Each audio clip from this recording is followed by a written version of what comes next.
Okay, good afternoon again.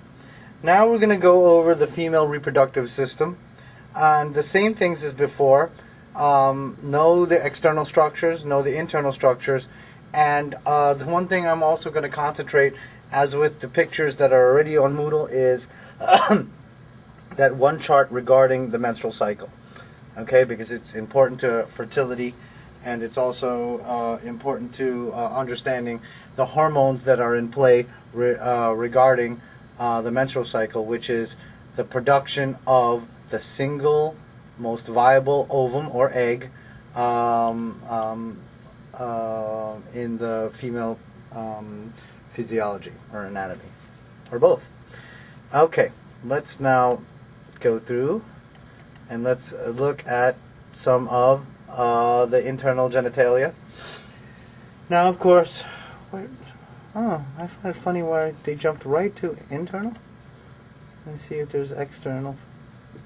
I'd like to go to external first. Internal. Huh, it's odd. Oh, here you go. Of course, external genitalia. Excuse me. You have here your Mons Pubis, okay? And of course, again, the difference between male and female. There's a difference of fat distribution there. You have your labia majora and your labia minora, right? The majora located on the outside, and the minora located more inside. Now, their function, remember, the urethra is much shorter in our female patients. Now, there has to be something to protect it. Now, we already talked about the acidic environment. Now, we also have not one set of doors, but two sets of doors to keep that free from any outside disturbance of bacteria.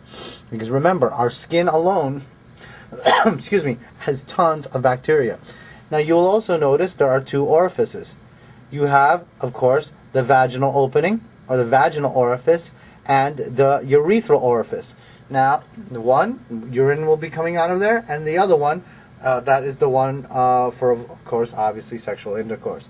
And here, if ever when you get into obstetrics, you're going to start looking at all the different muscles and the different things in play that are more deeper there. But for now, I just need for you to know the, of course, anus here, the external genitalia, female anatomy. Now let's jump right in. Let's do this one first. Let's jump right into internal female anatomy. You of course have your ovaries. This is called your fimbriae, or these little fingers, and these are the parts of your fallopian tube. You don't need to know the specific parts. And of course, here is your uterus. You don't really need to know, the body. Like, you don't need to know the separate parts. Just do understand that this is the implantation area for when the egg and the sperm meet, right? They meet somewhere in here. Excuse me. And then they implant on the upper anterior portion of the uterus. Now, there are different levels or different layers. You have, of course, your myometrium, which is in the middle, your endometrium, which is all the way on the inside, and of course your perimetrium, which should be where? All the way on the outside. You can see here, just like the rest of your abdominal contents, you have all this fascia and you have all these items that keeps all of these things in place. This stuff in your body doesn't float. It stays in place because of all these ligaments. And then here you have your cervix. Another word for cervix is neck. So this is the bottom part of your uterus, and it's called the cervix, and then it's now connected to your vaginal canal. And you can see it is all muscular. And that's why also you got a lot of cramps every month, because it is practice for when you have baby. Okay? Because when baby is inside the uterus, baby has to be pushed out. And not only your external muscles do this, your internal muscles here which of course you have absolutely no control over. All of that is smooth muscle. Well, the majority of it anyway. So know these parts, the items that I just discussed, and the picture that I have in the Moodle currently, it's just a simplified version. So you have your external items, now you have your internal items. Let us now discuss menstrual cycle. Of course, breast tissue, which is also hormonally controlled, but we're gonna forego that, and we're gonna get, hopefully there's, okay. As you can see here, the egg or ovum, it starts out as immature and then it starts maturing, and then guess what happens? It gets expelled, excuse me, right? And that's the one egg. That's the winner that gets gets expelled every month. And then what happens to the rest of the products? They involute, they die off, and then they get recycled. So this is your primary follicle, right here. And it's the primary, it's the number one, it's the best one. And that's what gets released every month in the menstrual cycle. I'm trying to find, and this is just microscopically. There you go. This picture, which I also have another version of it in your Moodle, but this one's a good one too. Page 1081 in your textbook in chapter 28, figure 28.14. This is the menstrual cycle, and there's several ways to look at it. Okay, the first way we're going to look at it is this way. Now, not everyone has a 28-day cycle. It is just 28 is the number 28 is because, you know, months are usually around 28 months. So the medical community use it as an arbitrary measurement. But every person has a different, even people who are regular, they have a different menstrual cycle every month. And it's like 28 plus or minus 3 or 4 days. That's if you're regular. And sometimes, and there are several patients who are so regular, some have menstrual cycles as far as 40 days, others have it as short as like 21 days. But no matter what it is, this is just a model. And so the 28-day cycle is your typical model. Now let's look at it in certain ways. So one way we could look at it is through hormones. The two major gonadotropin hormones, or the sex growth hormones, are FSH and LH. And then we're going to also talk about estrogen and progesterone in a minute. But FSH and LH, you'll notice that they stay relatively flat until when?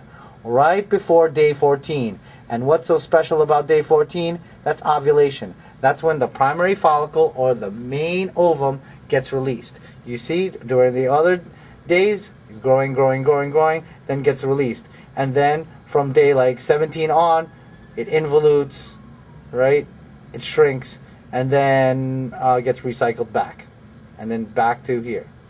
Okay? So, primary, secondary, tertiary, and then the primary follicle turns into what? The one that gets to go to the ball. Okay? So, FSH and LH. So, right before ovulation, and that's how we know that our patient's ovulating, because you will have an FSH-LH spike. LH way more than FSH. FH stands for follicle-stimulating hormone. LH stands for luteinizing hormone. Guess what? Males have the same thing, but they signal for other things in the male body. Males also have estrogen and progesterone, but not to the levels of females. So we look there. What kind of question I could ask? My patient is having an FSH-LH spike at day 13. What is happening at day 13 to day 14? And you will answer ovulation. What happens after day 14? Of course, involution of the corpus luteum, or involution of all the products. What's happening from day 1 to day 14? So day 1 to day 14 is called the follicular phase. Your creation of your follicle or the ovum. And day 15 onward is also called the luteal phase. So if you could look at it from that point of view, that's the ovarian cycle on what's going on in the ovary. Now, the other cycle is the menstrual cycle. Let's go what's going on in the uterus. So the two hormones that are in play, and you will also notice that those are the hormones and those are the chemicals that are included in your birth control pills. So you have goes estradiol or estrogen and progesterone. You will see there'll be a peak of estrogen and it's slowly growing, and it'll peak and then it'll do what? It'll level off and then ultimately die off, right? So what is the main menstrual hormone from day 0 to day 14 is what? Is estrogen. And what's the main hormone from day 14 on? That's progesterone. Okay? Estrogen, and then after day 14, progesterone. And again, this is a 28-day cycle. It's just a model, and it's very, very different for everyone. But we just use it as a model. But typically, before ovulation is estrogen. After ovulation is progesterone. And if you notice, if mommy isn't pregnant, what happens to both levels? It drops. Okay? Guess how pills work? The pills will maintain the level of estrogen and progesterone, and it'll trick your body in that you're pregnant when you're not. And that's how you have birth control. We'll explain more of that later in other classes to come. Now, let's look at the actual menstrual phase. So you see here in from like day 1 through 5, you'll have bleeding, because all of this here is in the part of your endometrium that has all the tortuous blood vessels. Now, during the menstrual phase, day 1 through 5 is the menstrual phase. What will happen? There'll be shedding of the lining, and then, of course, that's where your patient has blood. Then, your lining grows and grows and grows. That's the proliferative phase. It keeps on growing, growing, growing, until the secretory phase, where... Why secretory phase? Because it secretes now a lot of the nutrients required for the ovum to be, like if mommy wants to get pregnant, for the ovum to grow. That's why we sometimes you may hear the term that my patient is fertile, because look, you can look at this as a kind of like a growing medium, or like a soil, if you will. It's not the best analogy, but it's actually your endometrium is actually a growth place, a place of growth, so that when the egg and the sperm get together, it has a beautiful place to grow. Now, what happens when you're not pregnant? Of course, the estrogen and progesterone drop off, and then the cycle starts all over again. But if you're pregnant, the estrogen and progesterone keep on going, and then what will also keep on going? The secretory phase will keep on going, so it will be constantly nurturing and nourishing your egg and sperm combo, which will now become an embryo. Okay? So as a recap, what kind of questions could we ask? I could ask you regarding the ovarian cycle, FSH and LH. When is the spike? 13. What does the spike on day 13? What does the spike signify? It signifies that there's going to be ovulation on day 14. What kind of follicles that are created? Well, the follicle that gets released on ovulation is, of course, day 14. Before day 14, it's growing. After day 14, it kind of recycles itself, involutes, and it starts from scratch. That's if you are not pregnant. Estrogen, progesterone. You have a little estrogen peak, and then it levels off. Progesterone, right after ovulation, hits a peak, and then it levels off and stays high. But then if you're not pregnant, it'll all drop. If you're pregnant, it'll keep on going. And let's look at what's happening in your endometrium. You have the menstrual phase. That's when you have the menses, day 1 through 5. Day 6 through the proliferative phase is day 6 through 14, right? And then the secretory phase is 14 all the way on to the postmenopausal phase, where there's just the beginning of the lining, just the beginning of the shedding of the lining. Okay, so we went over a significant amount with this particular diagram. So this diagram is going to come out a lot during your final examination, and of course your quizzes. So I'm announcing it right now. Quiz on all these items: urinary, male and female reproductive. Next meeting, which is Thursday, March 5. Okay? And hopefully, well, not hopefully, that'll be your last quiz, last opportunity to gain some points. And then, of course, we're going to have our mock midterm. I mean, not mock midterm, mock final. And then the real deal will be on the 12th.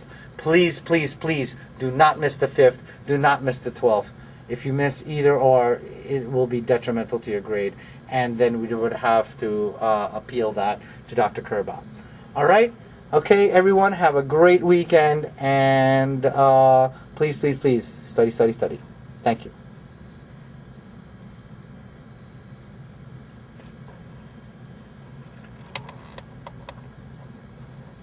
On EMS, I had one stick incident, but it was it wasn't a needle. It was I wasn't wearing gloves when I engaged up on a patient. That was like blood all over the place. Because what was I doing? I wasn't thinking. I wasn't following the protocol. And the other time I had a stick incident,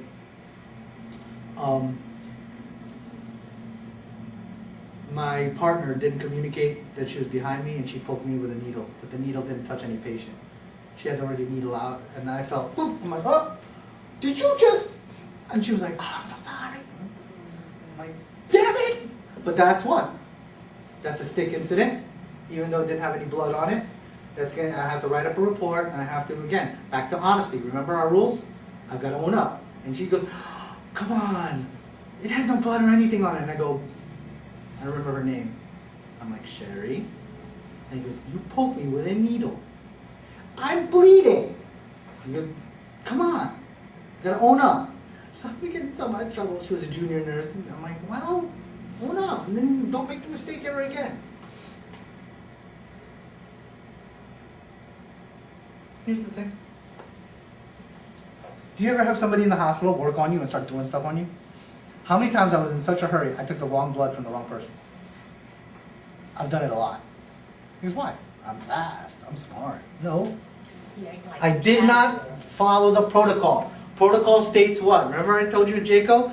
Did you properly identify the patient? Did you make your identification known? How many times in the hospital, especially in emergency room, people you don't know with no ID or with an ID that's flipped out backwards like this, start touching you. Hey, how you doing? Oh, it's an arm. I get offended and go, whoa, whoa, whoa. Who are you and why are you touching me or my loved ones? So properly identify your patient. Properly identify yourself. Okay? Due to respect confidentiality, duty to respect, we already talked about that. Now, to tell the truth. Especially when it's what? Bad news. Prognosis. Those of you who have been in my medical terminology class, I'm not going to ask you for the definition, because every time I ask it makes me sad. Pro means before, no knowledge, cis, process of. The process of before knowledge. It's prediction. I always hate these stories at dinner parties when people eventually find out I'm a doctor. I just tell people now, I make up a story like, who did I tell somebody last night? Oh, I'm a DJ, and then I'm also a professional tree surgeon. I just make up anything other than medicine because I always hear this. Well, my aunt was diagnosed with stage 3 brain cancer, and they said she had 3 weeks to live, and she lived, and she's still alive. What do you think about that? I always get that at parties, right? Or because the doctor said my father would live at least a year, and he died the very next day. What do you think about that? Take that in medical science. Like the first time, even when my friends introduced me when I was a first-year resident, my friends were so proud that we were at a house party, and they introduced me as a doctor. And oh, New York City's newest doctor, Dr. Nelson Grice. Woo! Then a girl came up to me and went, "You killed my nana." Threw a drink in my face and then slapped me. Welcome to the wonderful world. You didn't have nothing to do with that. She was No, and also she was higher than a kite. So but it was like, I'm all high myself because everyone was like, AMD, AMD. I'm like, yeah, that's me, what up? And I was going to DJ the rest of the night, like, ooh, right? I was going to be so happy, but instead, The girl goes, excuse me, you're the doctor? You're the one who just got to be a doctor? And I'm like, and I knew by the tone, like, this is not going to be a good conversation. So I'm already kind of backing up, right? And then then she gets in my face, you killed my nana. Splash, smack. And everyone was like, whoa! And then I'm like, and then people had the nerve to ask me, you just turned in the doctor, you killed somebody already? And I'm like, shut up, man. Because it's hard to tell the truth. You don't want to freak people out. No one wants to know the truth. How many times I tell them, well, you're obese? And they go, I don't like the way you said that. I'm not fat, I've always had this problem. And you can see how bad the conversation goes. Or, just even with my own wife, I goes, you have some mild hypertension. I am a certified Zinzuba instructor. I eat so much better than you. I don't understand why you're telling me these things. And I'm going, this is the truth. I took your blood pressure for 3 days in a row. It's borderline, hence the diagnosis of borderline hypertension. No one wants to hear the truth, but we have to give it to them. But remember, planning on when to give it to them. But overall, the text says that what? Truth is always, remember, always the higher standard. But use it prudently on timing. And remember, prognosis is not the end-all knowledge. What is the end-all knowledge? Diagnosis. So the only thing I really should tell you is the diagnosis. And the prognosis, this is how I say it. Odds are, according to the textbook, this is how long you got. But we're going to be working on it so we can get your own number. That's my canned answer. Usually doesn't work. They still get pissed off when they say, 3 months? Or, you know, I got to be on what diet? Okay? Now, you look at this. I love this. 98% of physicians surveyed had a policy of telling the truth. That's what they said. Or tell the truth eventually. But sometimes, remember, when you don't have the diagnosis, I will not tell my patient anything because I don't have the complete or thorough knowledge. And prognosis, I said, take it with a grain of salt. Why can't you tell us what's going to happen? Is my mom going to get breast cancer or not? And I'm like, odds are, the textbooks state, they're like, oh, you're just saying that to protect yourself. Yes. And also, it's the truth. So, keeping it to the truth, and because we have the duty to it. And my patient has the right for what? Full autonomy.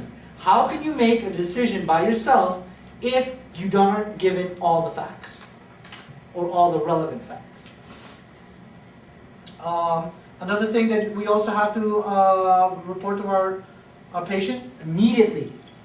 Do laboratories make mistakes? Yes. Always. They're human. As long as it's run by a human being, it's going to get messed up. So you own up immediately. I don't say to my patient, well, the tech messed up. If the tech didn't mess up, why am I throwing the tech underneath the bus? I simply stated that the lab came back with inconclusive results. Would the lab messed up? I don't know. They may have or may not have. All I know is the laboratory asked me to repeat the process. Do you think that's telling the truth? That's telling the truth. But how many doctors or how many people are like, oh, the techs in the labs, you know, sometimes, you know, oh, that's the third one today. Why am I throwing, you guys, we're all in business, we're all in jobs. How many times have you seen that people done that to you? Throw you underneath the bus and throw other people, even if it's warranted. You shouldn't, because that's your team. And that is the what? The marketing for the entire facility. Let's say Stratford did something really messed up. I'd own up to it and say yes, and then do what? We are in the process of getting together to rectify the situation. Own up and say, we will fix it and we will do right by it. But hiding it, trying to blame others, or trying to say that, you know, somebody, it's like trying to pass the buck or doing all that, is not ethical. Now, let's talk about telling the truth. Let's talk about Tarasov and the University of California. So pretty much, there was this guy, he was mentally ill, he goes to see his psychologist, and then he tells the psychologist that he is going to kill, I forgot if it was a girlfriend or someone really close to them, that he was going to kill this woman, Tatiana Tarasov. Okay? Now, we have confidentiality, we have patient's rights to confidentiality. What do you think according to what we talked about so far, what do you think the psychologist should do? If someone told you, and you're the psychologist, I'm going to kill somebody today. No, seriously. I got the knife and everything. I got the rope. I went to, I went to CVS and I bought some really cool stuff. That, drug her up before I do. And they told you the whole elaborate plan. What would you do? I would tell. You'd tell. That's my ethics. But there's confidentiality. Yeah, maybe he's just talking smack. No, he crazy. Well, maybe he's just, maybe he's just very meticulous on his dreams. He nuts, and I'm gonna lose my job. Right? Or, okay. Well, the psychologist thought confidentiality. Like, how many times you hear, like, oh, I'm going to kill somebody. And all of us in this room at one time, said something like that. Like, oh, I'm going to kill that guy. And you say it as a, right? And it was said in confidence. Well,